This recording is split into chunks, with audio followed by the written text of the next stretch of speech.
नमस्कार विद्यार्थी मित्रांनो, आपण मागच्या लेक्चरमध्ये स्किल एन्हान्समेंट कोर्स या नवीन विषयाला सुरुवात केली होती.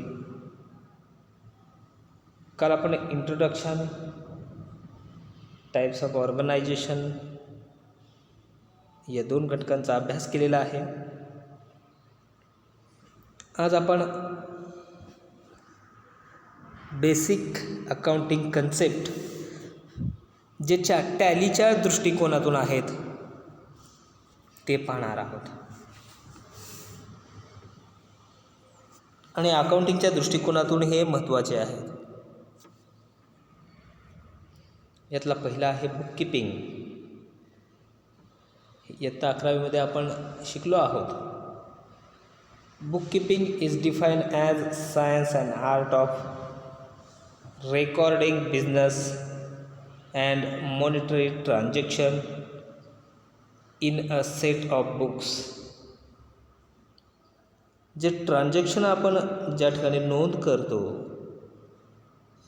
त्याला बुक किपिंग असं म्हणतात. यालाच प्रायमरी बुक असं सुद्धा म्हणतात.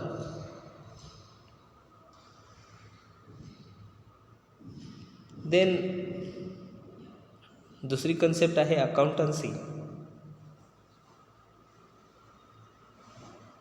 Accountancy is defined as science of art analysing, bookkeeping, recording and obtaining the significant information from them. पहिल्या घटकामध्ये काय होतं, किंवा जेव्हा व्यवहार होतो त्याची नोंद पुस्तकात केली जाते. आणि दुसऱ्या अकाउंटन्सी या कन्सेप्टमध्ये काय केलं जातं, तर त्या नोंद केलेल्या पुस्तकावरून त्या अकाउंटला ते ट्रान्झॅक्शन घेतले जातात. सिस्टमॅटिकली म्हणजे तारखेनुसार, घटनेनुसार सिस्टमॅटिकली घेतले जातात. यानंतर तिसरा घटक आहे transaction. Transaction plays important role in a business. A transaction is an event that changes the organization financial position or earning. हे ट्रान्झॅक्शन, हे व्यवहार यावरूनच व्यवसाय संघटनेचे काय दिसून येतं, अस्तित्व, त्याची आर्थिक अवस्था आपणास दिसून येत असते. म्हणून याचे 3 प्रकार पडलेले आहेत. पहिला आहे cash transaction. Transaction in which goods or service are purchased or sold from immediate cash payment is called cash transaction. Cash ट्रान्झॅक्शनमध्ये काय करतो आपण, खरेदी करत असताना किंवा विक्री करत असताना इमिडिएट पेमेंट करत असतो. इमिडिएट लगेच पेमेंट करत असतो, त्याला कॅश व्यवहार असं म्हणतात. दुसरा प्रकार आहे credit transaction.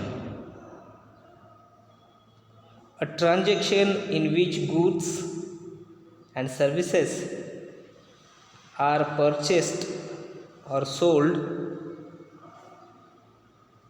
from a certain value to be payable or receivable in a future. आपण इथं इमिडिएट कॅश पेड केली का नाही, तर फ्युचरमध्ये करणार आहोत. मग ते 1 तासाने असेल, 2 तासाने असेल, उद्या असतील, परवा असतील, महिन्याने असतील. इन फ्युचर आपण जेव्हा एखाद्या वस्तूबद्दल पेमेंट करत असो किंवा रिसीव करत असो तेव्हा त्याला क्रेडिट ट्रान्झॅक्शन असं म्हणतात.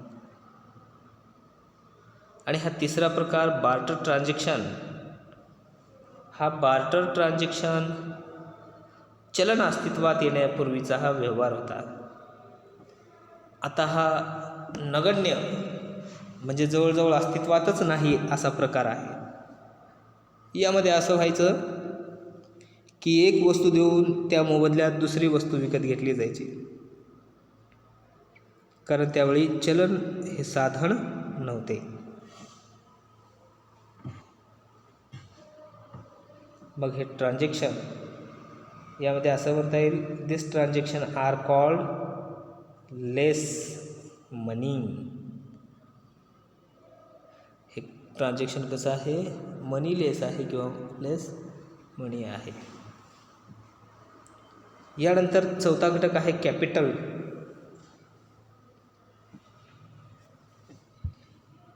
The capital is a part of business. The capital of proprietor is the amount of invested by him in the business and reference to the money. तुम्हाला माहीत आहे भांडवल हे पैशाच्या स्वरूपात असू शकतं, वस्तूच्या स्वरूपात असू शकतं. हे भांडवल त्या व्यवसाय मालकाकडून किंवा त्या व्यवसायाच्या जबाबदार व्यक्तीकडून गुंतवलं जात असतं. मग त्याची व्हॅल्यू कशात मोजली जाते? जरी वस्तू असेल तरी पैशाच्या स्वरूपात याची व्हॅल्यू मोजली जाते. त्याला कॅपिटल किंवा भांडवल असं म्हणतात. पुढची कन्सेप्ट आहे डेटर. डेटर is a person from whom money is receivable. ज्याच्याकडून आपणास पैसे येणे बाकी आहेत त्याला आपण डेटर्स असे म्हणत असतो,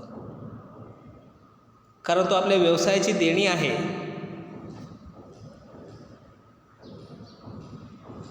पुढचा घटक creditor. A creditor is a person whom money is payable. असा व्यक्ती ज्याला आपण किंवा आपला व्यवसाय देणे बाकी आहे. कधी होतं हे असे व्यवहार? जेव्हा आपण उधारीवरती खरेदी विक्री करू तेव्हा क्रेडिटर, डेटर हे पर्सन क्रिएट होत असतात.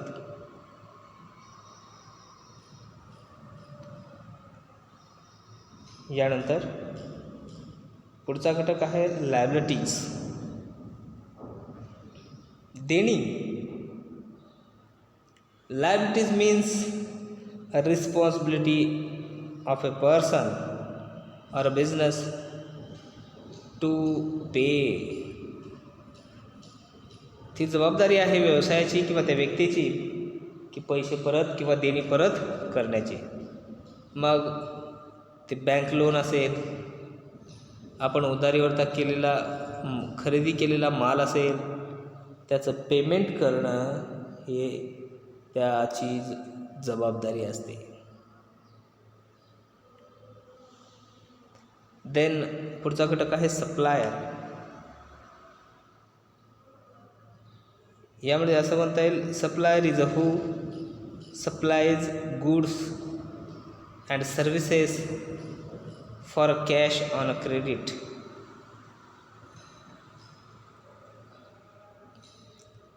सप्लायर म्हणजे कोण? जो सप्लाय करत असतो वस्तू किंवा सेवा. कशाच्या मोबदल्यात? कॅश और ऑन क्रेडिट. पुढची कन्सेप्ट आहे customer. Customer is who boys goods and services for cash or on credit. आपण ज्याला वस्तू किंवा सेवा हे पैशाने किंवा उधारीवरती पुरवतो त्याला ग्राहक असं म्हणलं जातं. पुढची कन्सेप्ट आहे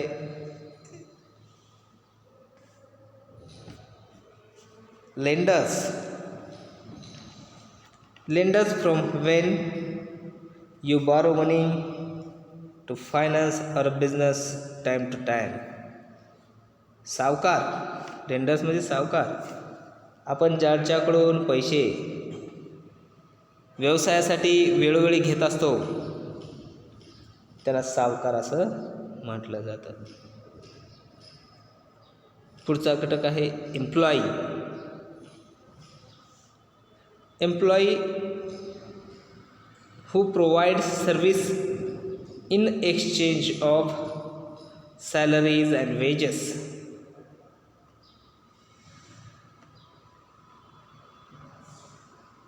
कामगार असा वर्ग आहे ज्याला श्रमिक किंवा बौद्धिक स्वरूपाचे श्रम केल्यानंतर आपणास काही पैसे किंवा मानधन द्यावं लागते. पुढची कन्सेप्ट आहे owners. Owners who hold share in the capital of your businesses or organization.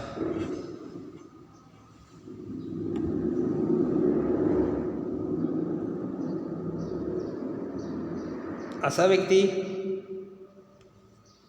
जो भांडवल गुंतवल्यानंतर प्रॉफिट किंवा लॉस शेअर करत असतो त्या व्यवसाय संघटनेसोबत त्याला ओनर्स असं म्हणतात. मग जर छोटं दुकान असेल तर सिंगल ओनर असतो. कंपनीमध्ये शेअर होल्डर्स ओनर असतात. देन पुढची कन्सेप्ट आहे गुडविल. गुडविल म्हणजे money value of business, reputation in the market by the business over number of years. बाजारपेठेत तो व्यवसाय किती दिवसापासून चालत आहे आणि त्याची एक ख्याती काय आहे याचं मूल्यांकन म्हणजे गुडविल, ख्याती होय. तर विद्यार्थी मित्रांनो, ह्या बेसिक कन्सेप्ट होत्या, या तुम्हाला माहीत होत्या, परंतु आपला स्किल ओरिएंटेड सब्जेक्ट असल्यामुळे तुम्हाला याचा चांगल्या पद्धतीने अभ्यास करायचा आहे. कारण हेच प्रश्न तुम्हाला विद्यापीठातील आलेले परीक्षक हेच प्रश्न विचारू शकतात. त्यावेळी तुमच्या हातामध्ये कुठलेही साधन नसतं, तेव्हा हे पॉईंट लक्षात ठेवण्याचा प्रयत्न करा आणि आपण काल सुचवलेल्याप्रमाणे तुम्हाला या विषयाचं रजिस्टर तयार करणे आणि लिहिणं कंपल्सरी आहे.